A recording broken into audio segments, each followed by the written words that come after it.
Alright, so I know you guys are not idiots. At least I hope you're not idiots. And I know you've seen that the WT idea is not to stand there like this, but to step in with punches. Okay? And you always call it arm punching, weak arm punching, no weight behind the punch.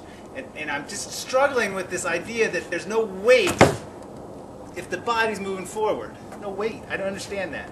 So if you still think that when I step forward and hit that I have no weight, then you're an idiot. Okay? So I'm not talking to you people, but the people that can see there's weight behind the punch. Oh, and here comes one of those airplanes again. No, I'm not editing the sound of an airplane in. Did you see that? Big hedgehog saying, I had autism, edited the sound of an airplane in. Alright. Okay. So you guys really favor this thing you call the hip. You say putting the hip into the hit. And so I have a certification in personal training, and the hip is a stabilizer. The hip doesn't move very far, right? And I'm actually, if I move my hip, you can't even see it. It's my leg that's moving. So it's really putting your leg into the hip. You talk about putting your shoulder into the hip. So there is a shoulder motion. We use that in Eskrima. But for our purposes, if I step my body, that's my body mass moving, and if I put my arm up to stab, like a spear, I think you call it the lunge or something, if I put my shoulder into it, my shoulder's just going to move back, because my shoulder's not going to be able to take that impact. So I want to pull my shoulder back so that my energy transfers right here. I don't have this. Now, so hip, shoulder, you guys call it torque. You're really big on the torque because it's got a Q in it. It's a really fancy word with a Q.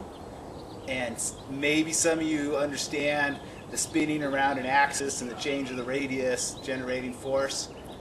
Maybe you don't. Maybe you just like the Q. I don't know. But let's look at that. So if I start with my hips squared up, square meaning making a tangent to the line I'm going to move on, and I step, they stayed squared up there.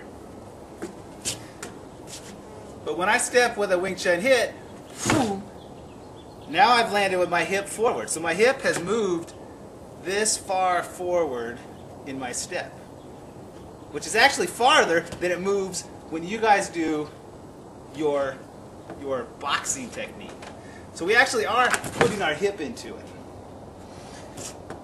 Now the second component here is when you do a boxer style hit, you're moving your leg to pull your trunk forward.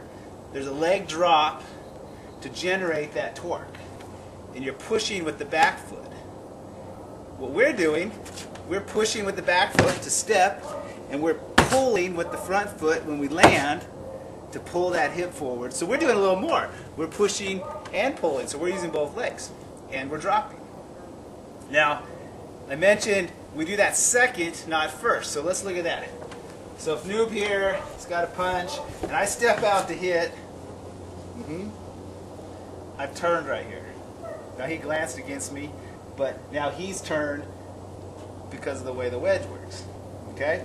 So if we do that again, and I turn off of my pressure here, that is where we do the hip coming forward. So I'm not going to do it first. If I do it first, now I've turned, and I'm not looking at my target anymore. And here goes another airplane.